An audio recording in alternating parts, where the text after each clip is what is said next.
को वैन दिखाता हूँ। ये पूरी वातानुकूलित गाड़ी है, इसको रेफ्रिजरेटेड वैन बोलते हैं। और इसमें प्रॉपर देखिए आप ये कूलिंग का सिस्टम लगा हुआ है। और इसमें फ्लावर्स को आप अच्छी कंडीशन में जैसे मार्केट तक पहुंचा सकते हैं। अच्छा, इसमें मतलब कि आपका कहने का मतलब है कि 5 से 6 किसान जो है इसको आराम से यूज कर सकते हैं। हैं कि बागवानी का एक विशेष महत्व है और बागवानी ऐसी फसलों का चयन किया गया है जिसको मैं ये कहूँगा कि अपने आप में उनसे जो है आमदनी अधिक मिलती है। तो जब बागवानी की बात करें तो फल सब्जियों के अलावा फूलों की खेती भी जो है हमारे दिमाग में ज़हन में अवश्य आती है।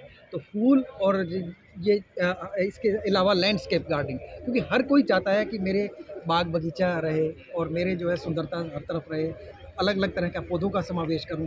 और जब किसानों की बात करते हैं तो हम ये कहते हैं कि किसान अपनी आमदनी को कैसे बढ़ाए और उसको विविधीकरण कैसे करें। तो फूलों की खेती अपने आप में विविधीकरण का बड़ा एक अच्छा विकल्प है जो किसानों को अपनाने की ज़रूरत है। तो बागवानी विश्वविद्यालय हरियाणा सरकार ने इसीलिए बनाया है कि जितने बागवानी के विषय हैं उन पर जो है अनुसंधान हो, उससे संबंधित जो हमारा ह्यूमन रिसोर्स है वो निकल करके बन करके तैयार होकर के सामने आए, चाहे वो विद्यार्थी के रूप में बीएससी हॉर्टिकल्चर की डिग्री है, एमएससी फ्लोरिकल्चर की भी डिग्री है। क्योंकि मैं एमएससी फ्लोरिकल्चर इसलिए बता रहा हूँ क्योंकि आज का विषय हमारा फ्लोरिकल्चर का है। इसके अलावा फल सब्जियाँ उन पर भी जो है हम लोग डिग्री देते हैं।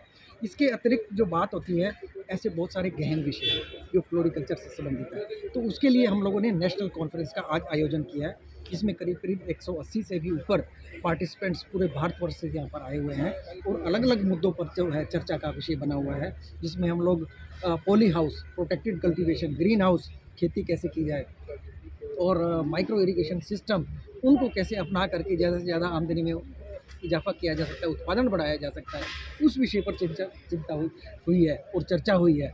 और सेंसर बेस्ड टेक्नोलॉजी को कैसे ले जाएं। लेकिन इसके साथ साथ इसके बहुत सारे उत्पाद भी बनते हैं, जैसे कट फ्लावर्स, इसके साथ में बुके, बोनसाई, ऐसे ऐसे बहुत सारे एरिया हैं जो इन स्कूलों से जुड़े हुए हैं। उन एरियो के बारे में जो है गहन अध्ययन, पोस्ट हार्वेस्ट मैनेजमेंट, इन सब मुद्दों पर जो है चर्चा हो रही है। शायद नॉर्थ जोन में पहली बार इस कॉन्फ्रेंस का आयोजन किया ये गया। आयोजन एक तरह से मैं ये कहूँगा कि पहली बार है और ये महाराणा प्रताप हॉर्टिकल्चर विश्वविद्यालय ने एक तरह का, मैं ये कहूँगा ये पहल की है इसको आयोजन करने के लिए। और हमारा उद्देश्य यही था कि हम पूरे देश से जो है सभी स्टेक होल्डर को बुलाएं। इसमें किसान भी आते हैं, इसमें हमारे एकेडमिशियन भी आते हैं जो साइंटिस्ट हैं, वैज्ञानिक हैं और टीचर्स हैं।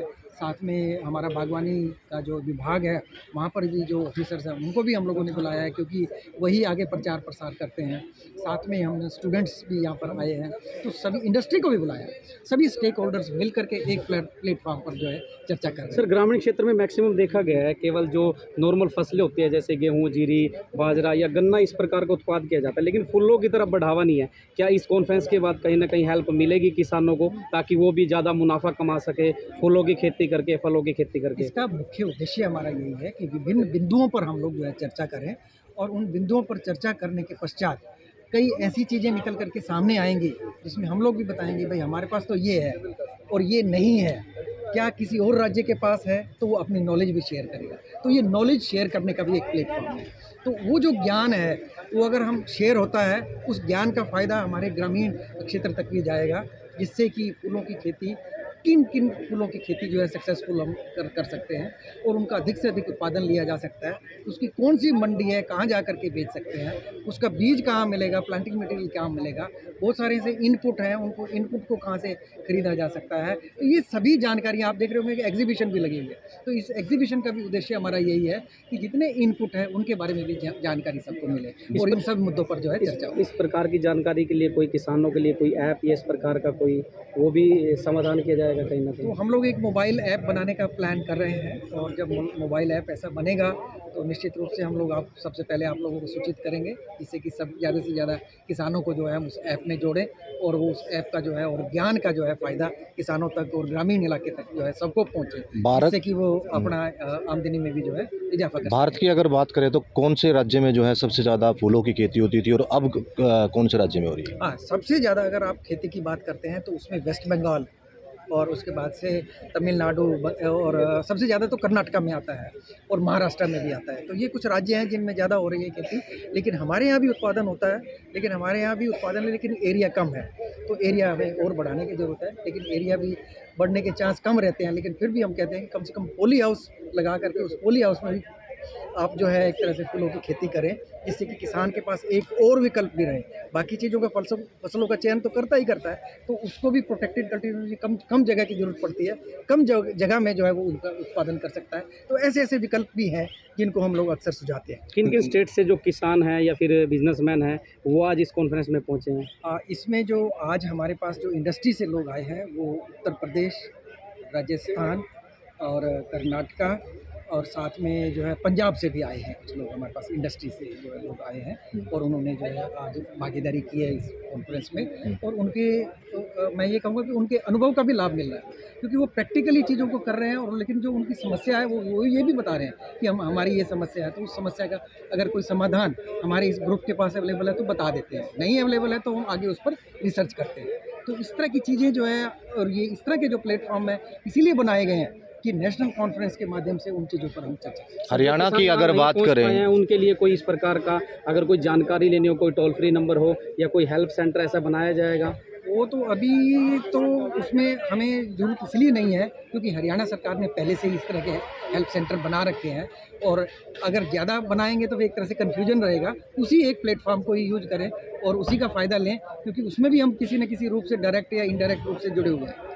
हरियाणा के जो किसान पहली बार फूलों की खेती करना चाहते हैं, ऐसे में विभाग की तरफ से क्या सहायता मिलेगी जो जल्दी जो है उसको? नेशनल हॉर्टिकल्चर मिशन एक कार्यक्रम है जो भारत सरकार ने चलाया है और वो हरियाणा सरकार उसको भी आगे बढ़ा रही है। उसके तहत फूलों की खेती को बढ़ावा देने के लिए उसमें अनुदान भी मिलता है। जो भी किसान इस तरह का फूलों की खेती करना चाहता है वो अपने क्षेत्र के जो डिस्ट्रिक्ट हॉर्टिकल्चर ऑफिसर्स हैं उनसे संपर्क करें और पूरी जानकारी लें और योजना का लाभ उठा सकते हैं और इस तरह के जो विकल्प हैं उनका फ़ायदा भी ले सकते हैं। ठीक है, धन्यवाद। फूलों की खेती करने वालों के लिए एक सुनहरा अवसर इस समय कहीं ना कहीं हॉर्टिकल्चर जो है देता हुआ नज़र आ रहा है। और इस बीच जो एक वैन है, आप इस वैन के माध्यम से कहीं ना कहीं उस खेती को बढ़ावा दे सकते हैं। पालमपुर से ये जो है वैन इस समय आई है और यहाँ पर जो प्रदर्शनी लगाई गई है, फूलों की जो प्रदर्शनी है, ऐसे में क्या कुछ रूपरेखा तैयार की गई है, किसानों को किस तरीके से जागरूक करते हैं। एक हमारे साथ क्या कहूँ सर, क्या कुछ कहेंगे? नमस्कार, मेरा नाम विकास सोनी है। मैं तकनीकी अधिकारी CSR HPT पालमपुर में हूँ और कार्यरत हूँ। इसके बाद हमारे यहाँ पे एक CSR फ्लोरिकल्चर मिशन के तहत हम लोग फार्मर्स को बागवान अपने फ्लोरिकल्चर में आगे बढ़ावे के लिए, उनके जो फूल ख़राब ना हो, बाज़ार में उसको अच्छे रूप में पहुंचाने के लिए हम लोग ये रेफ्रिजरेटेड वैन की सुविधा उनको उपलब्ध करवाते हैं। इसके एडवर्टीज़मेंट हमने हमारी प्रॉपर वेबसाइट पे भी निकाली हुई है। CSR HPT की हमारी प्रॉपर वेबसाइट है। ये ऑटोनॉमस इंस्टीट्यूट है गवर्नमेंट ऑफ इंडिया के तहत जो पालमपुर में स्थित है। इसमें हम लोग फार्मर फील्ड से जो अपने किसी सोसाइटी को किसी निजी किसान को ना देते हुए किसी एक सोसाइटी को जिसमें कम से कम 40 से 50 फार्मर या FPO ग्रुप हो, उनको हम ये सुविधा प्रोवाइड करवाते हैं। इसमें वो अपने मंडी तक अपने खेत से पहुंचाने के लिए अच्छी उसमें बढ़िया वो पहुंचा सकते हैं, मतलब कि मुरझा नहीं सकते। हाँ, जिससे उन्हें दाम अच्छे मिले और उनकी क्वालिटी जो फूलों की हो वो अच्छी मेंटेन। तो इस वैन का जो किसान के खेत से लेकर के वहाँ तक का खर्चा कितना होता है? हाँ, क्या किसानों का जो खर्चा है कि अगर ग्रुप में लेगा तो ये बहुत ही नॉमिनल पड़ती है और इसका हमारा ज़्यादा कुछ खर्चा भी नहीं है। 3.5 से 4 रुपये पर किलोमीटर का उसका जैसा उनका खर्चा आता है वो हम लोग लेते हैं सिंपली।